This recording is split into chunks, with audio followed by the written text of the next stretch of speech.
Digital తరగతులు వీక్షిస్తున్న విద్యార్థిని విద్యార్థులకు శుభాశీస్సులు, ఉపాధ్యాయులకు నమస్కారములు. పిల్లలు, మనం నివసిస్తున్న భూగోళాన్ని గమనిద్దాం. మనం నివసిస్తున్న ఈ భూగోళాన్ని జీవగోళంగా చెప్పుకోవచ్చు. ఈ వీడియోని చూసి భూగోళాన్ని జీవగోళంగా ఎందుకు అంటున్నామో మీకే అర్థమవుతుంది. పిల్లలు, మనం నివసిస్తున్న భూమి ఎన్నో భిన్నమైన జీవజాలాలకు ఆధారం కదూ. చూస్తున్నారుగా, తేనెటీగ పువ్వు మీద వాలి తన మనుగడకు కావలసిన మకరందాన్ని ఎలా తీసుకుంటుందో. తేనెటీగ ఒక కీటకం. పిల్లలు, వీటిని చూశారా? ఇవి ఎంతో భిన్నంగా అందంగా సృష్టించబడ్డవో. మోదుగ పువ్వులు గుంపుగా ఎరుపు రంగుతో ఉన్నాయి కదా. నీటిలో తేలియాడే కలువ పువ్వులు, వీటిపై పరుచుకున్న నిస్తరాకులుగా వాటి పత్రాలు, ఇలా భిన్నమైన ప్రకృతి మనకు భూగోళం అందించింది. వేరే మొక్కలను ఆసరగా తీసుకొని పెరిగే పుట్టగొడుగులను చూడండి. వివిధ ఆకృతులలో ఉన్న అడవిలోని గునుగు పువ్వులను చూడండి. అదేవిధంగా రకరకాల గడ్డి మొక్కల్లో పువ్వులన్నీ ఒకే కంకిలా ఎలా అమరి గాలికి నాట్యం చేస్తున్నట్లుగా ఊగుతూ ఉన్నాయో. పత్రాలలో భిన్నమైనటువంటి నిర్మాణం కలిగినటువంటి ఇలాంటి మొక్కలు, అదేవిధంగా పూల దండలుగా ఉన్నటువంటి మొక్కలు చూస్తున్నాము. తెల్లని పుష్పం ఎంతో ఆకర్షణీయంగా ఉంది కదూ. ఇలా అందమైన పుష్పం కూడా మనకు కనులకు కనువిందు చేస్తున్నాయి కదూ.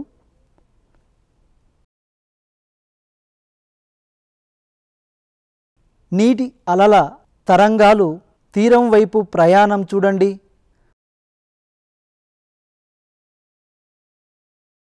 వివిధ రకాల కీటకాలు, కందిరీగ, తూనీగ, సీతాకొక చిలుకలు చూస్తున్నారు కదూ.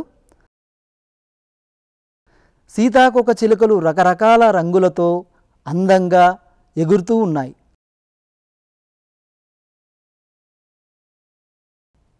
నేలపై పెరిగే మొక్కలు, పూసిన పువ్వుల కదలికలు చూడండి.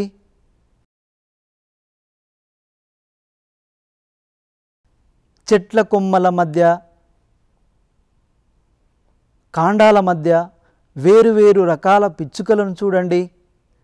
అంతరించిపోతున్న పిచ్చుకను కూడా మనం చూస్తున్నాం కదూ. ఉడతను చూస్తున్నారా? ఇది మనం చూస్తున్న ఉడతకు కొద్దిగా భిన్నంగా ఉంది కదూ. పిల్లలు, ఇంకా భూగోళం మీద ఎత్తైన కొండల్ని, లోతైన లోయలను, దట్టమైన అడవులను, అతి చల్లని ధ్రువ ప్రాంతాలు, అతి వేడి ప్రాంతాలు, సముద్రాలు, ఎడారులు ఎన్నెన్నో కలిగి ఉంది. పిల్లలు, ఇప్పుడు చూశాం కదా, మనం నివసిస్తున్న భూగోళాన్ని జీవగోళంగా ఎందుకు అంటున్నామో.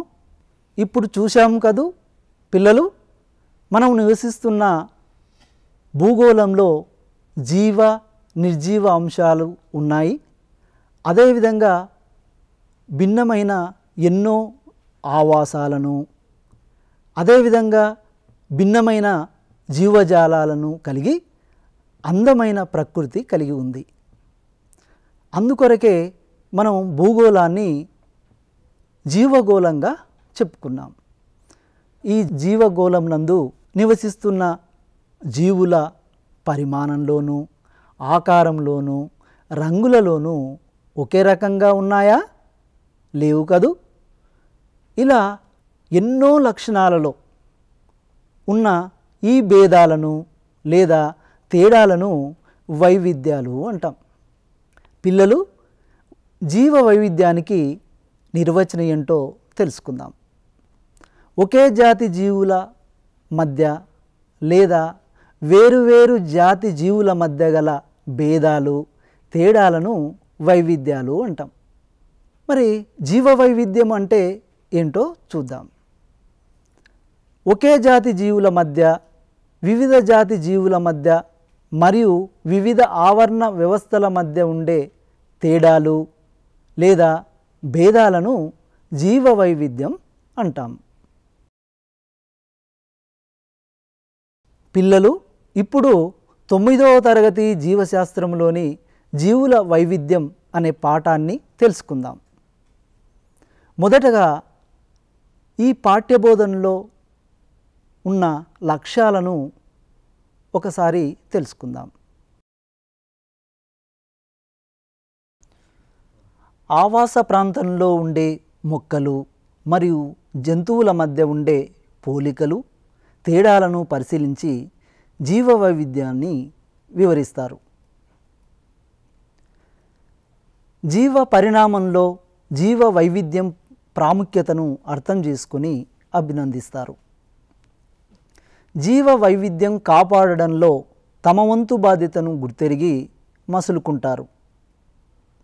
జీవ వైవిధ్యాలు జీవులను సమూహాలుగా విభజించడానికి దోహదం చేస్తాయని అవగాహన పొందుతారు.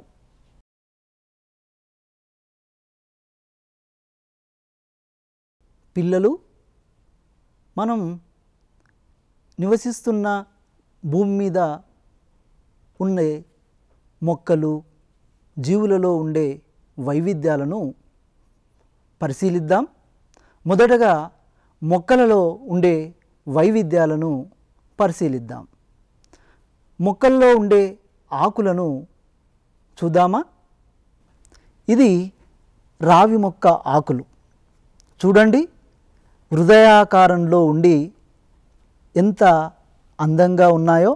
పొడవులోను వెడల్పులోను ఒకే రకంగా ఉన్నాయా? లేవు కదూ. ఆకుపచ్చ రంగుతో నొక్కులు లేని పత్రదళము అంచు కలిగి ఉంది. ఈనెలు జాలాకారాన్ని కలిగి ఉంది. చూస్తున్నారుగా. ఈ పత్రాలను చూడండి, ఇవి వేప ఆకులు కదూ. ప్రతి వేప ఆకును పరిశీలించండి. వాటి పరిమాణంలో తేడా ఉన్నాయి కదా, కానీ వాటి రంగులో, ఆకారంలో ఒకే రకంగా ఉన్నాయి. అదేవిధంగా వాటి యొక్క పత్రదళము అంచులు రంపపు అంచులుగా కలిగి ఉంది. ఇది ఏంటో తెలుసా? ఇది వరి పత్రాలు. వీటిని పరిశీలించండి. ఈ పత్రాలు పొడవుగా ఉండి సమాంతర ఈనెల వ్యాపనాన్ని కలిగి ఉన్నాయి. మందారము మరియు ఇతర రకాల పత్రాలను గమనించండి. ఈ విధంగా ఎన్నో రకాలుగా ఆకారాలలోనూ, రంగులలోనూ, పరిమాణాలలోనూ ఆకులు మీరు చూస్తున్నారుగా. పిల్లలు, ఇంతకుముందు మొక్కలలో ఉండే వివిధ రకాల పత్రాలను పరిశీలించాం కదా. ఆ పత్రాలలో ఉండే రంగు, అదేవిధంగా పరిమాణము, వాటి ఈనెల వ్యాపనంలో కొన్ని పోలికలతో పాటు తేడాలను గమనించాం కదా. ఇప్పుడు మొక్కల్లో ఉండే వివిధ రకాల పువ్వులను పరిశీలిద్దాం. ఇది గులాబీ మొక్క పుష్పం. మీకెంతో ఇష్టం కదా. పరిశీలించండి. ఒంటరిగా పూసిన గులాబీ ఎర్రగా ఎంత బాగుందో. వాటి కనుపులను కూడా పరిశీలించండి. వాటి మధ్య దూరాన్ని పరిశీలించండి. ఇందులో రక్షక పత్రాలు దాదాపు 5 కలిగి ఉంటాయి. అదేవిధంగా ఎక్కువ సంఖ్యలో ఆకర్షక పత్రాలను కలిగి ఉంది. ఇది ఉమ్మెత్త పుష్పం. ఇది పొడవుగా, తెల్లగా, ఎంతో ఆకర్షణగా కనిపిస్తుంది కదూ. ఈ పుష్పాలు ఒకే చోట ఒకటి లేదా అంతకన్నా ఎక్కువ కలిసి ఉంటాయి. ఈ పుష్పాలను చూస్తున్నారా? ముద్దుగా ముద్దబంతి పువ్వులు ఎంతో ఆకర్షణీయంగా ఉన్నాయి కదూ. వాటి రక్షక పత్రాలు ఆకుపచ్చలోను, ఆకర్షణ పత్రాలు వివిధ వర్ణంలోనూ ఉన్నాయి. అదేవిధంగా చామంతులను, మందారము పరిశీలించండి. మందారంలో ఉండేటువంటి 5 ఆకర్షణ పత్రాలు మరి 5 రక్షక పత్రాలను కలిగి ఉంటుంది. అదేవిధంగా మందారంలో ఉండే వివిధ రకాల రంగులలో ఉన్న పుష్పాలను చూడండి, ఎంత వైవిధ్యం ఉందో. అంటే ఒకే జాతి మొక్కైన మందారంలో ఇన్ని వర్ణాలలో ఉండేటువంటి పుష్పాలు నిజంగా వైవిధ్యమే కదా. ఇవి చామంతులు, ఇవి కూడా వివిధ వర్ణాలలో ఉంటూ ప్రకృతి ప్రసాదించిన వైవిధ్యం ఇందులో మనకు బాగా కనిపిస్తుంది.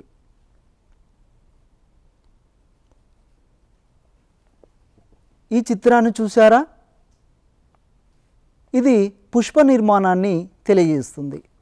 ఈ పుష్పంలో 4 భాగాలు మనకు కనిపిస్తున్నాయి.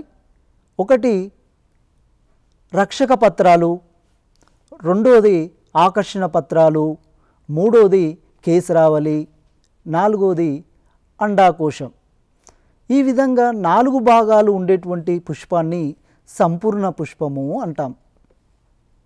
మరి ప్రకృతిలో మీ చుట్టూ ప్రాంతాల్లో ఇంకా మీరు అనేక పుష్పాలను సేకరించి సంపూర్ణ పుష్పాలు ఏంటో, అసంపూర్ణ పుష్పాలు ఏంటో కూడా మీరు పరిశీలించి మీ నోటు పుస్తకాలలో నమోదు చేసుకోండి. ఆడపుష్పంలో అండాకోశం ఉంటుంది, కేసరావళి మాత్రమే ఉంటుంది, వాటిని మగ పుష్పాలని అంటాం. పిల్లలు, ఇంతకుముందు పుష్పాలలో ఉండే వివిధ రకాల భేదాలను, పోలికలను తెలుసుకున్నాం కదా. ఇప్పుడు మొక్కలలో ఉండే విత్తనాల యొక్క వైవిధ్యాలను పరిశీలిద్దాం. ఈ విత్తనాలను చూడండి, మొక్కజొన్న విత్తనాలు కదా. త్రిభుజాకారాన్ని కలిగి పసుపు రంగులో పెద్దగా ఉన్నాయి. దీనిలో ఒకే బీజదళం ఉంటుంది.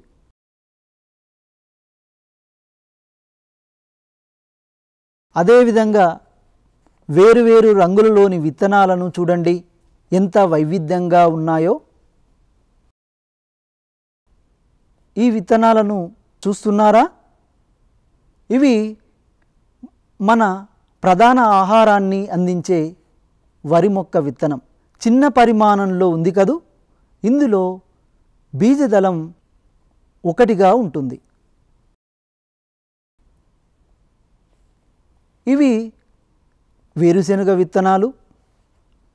గుండ్రముగా వేరువేరు రంగులలో, పరిమాణంలో కనిపిస్తున్నాయి కదూ.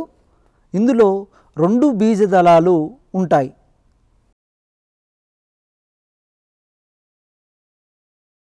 పిల్లలు, ఇక్కడ కనిపిస్తున్నటువంటి విత్తనాలు చూస్తున్నారుగా, ఇవి భిన్నమైనటువంటి విత్తనాలు.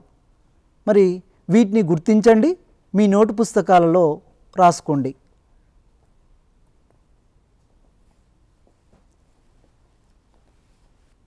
పిల్లలు, ఇంతవరకు మనము మొక్కలలో ఉండే వివిధ రకాలైనటువంటి జీవ వైవిధ్యాలను గమనించాం.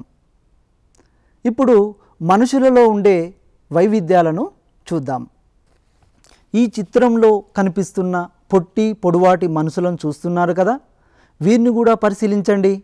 వారి ఎత్తులలోనూ, రంగులలోనూ, వెంట్రుకలలోనూ తేడాలు కనిపిస్తున్నాయి కదా. చేతులలో భిన్నత్వాన్ని గమనిస్తున్నారు కదా. అదేవిధంగా కళ్ళను చూడండి, ఎంతో వైవిధ్యాలు చూపుతున్నాయి. చెవులలోనూ ఇలా ఎన్నో తేడాలు చూస్తున్నాం. అదేవిధంగా వేలిముద్రల్లో భేదాలు కనిపిస్తున్నాయి కదా. కళ్ళలోని రెటీనా, చేతివేల ముద్రల ప్రాముఖ్యత మీకు తెలుసు కదా. కంటిపాప వేలిముద్రలు అందరివి ఒకేలా ఉండవు, ప్రతి ఒక్కరికి వేరువేరుగా ఉంటాయి. మీరు సిమ్ కార్డు తీసుకోవాలంటే వేలిముద్రలను తీసుకుంటారు. ఆధార్ కార్డులోనూ కంటిపాపను వేలిముద్రలను ఫోటో తీసుకుంటారు. ఇలా కంటిలోని రెటీనా, చేతివేలి ముద్రలు ఏ సందర్భాలలో ఎందుకు తీసుకుంటున్నారో మీ ఉపాధ్యాయుని అడిగి తెలుసుకోండి. పిల్లలు, ఇంతవరకు మొక్కలలో అదేవిధంగా మనుషులలో వైవిధ్యాలను చూశాము కదా. ఈ జీవ వైవిధ్యాలు జీవ పరిణామానికి దారితీస్తాయి. అదేవిధంగా వైవిధ్యాలు జీవులను ఒక సమూహంగా వర్గీకరించడానికి ఉపయోగపడతాయి.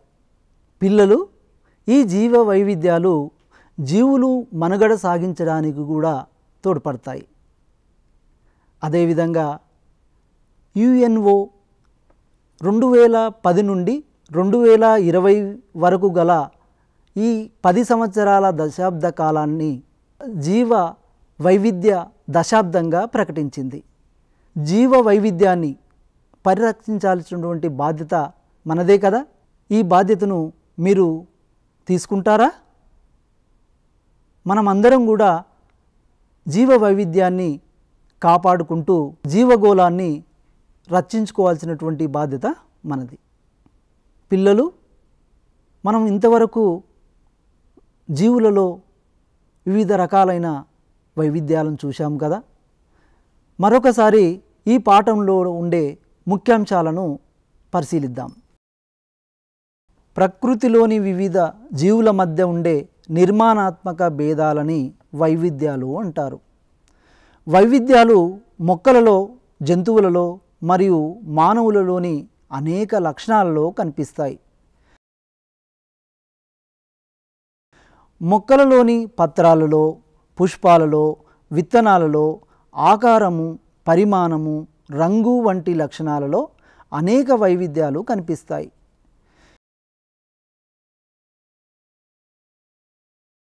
వైవిధ్యం ఆధారం చేసుకుని అంటే జీవులలో ఉండే పోలికలు, భేదాల ఆధారంగా శాస్త్రవేత్తలు జీవులను సమూహాలుగా వర్గీకరించడం జరిగింది.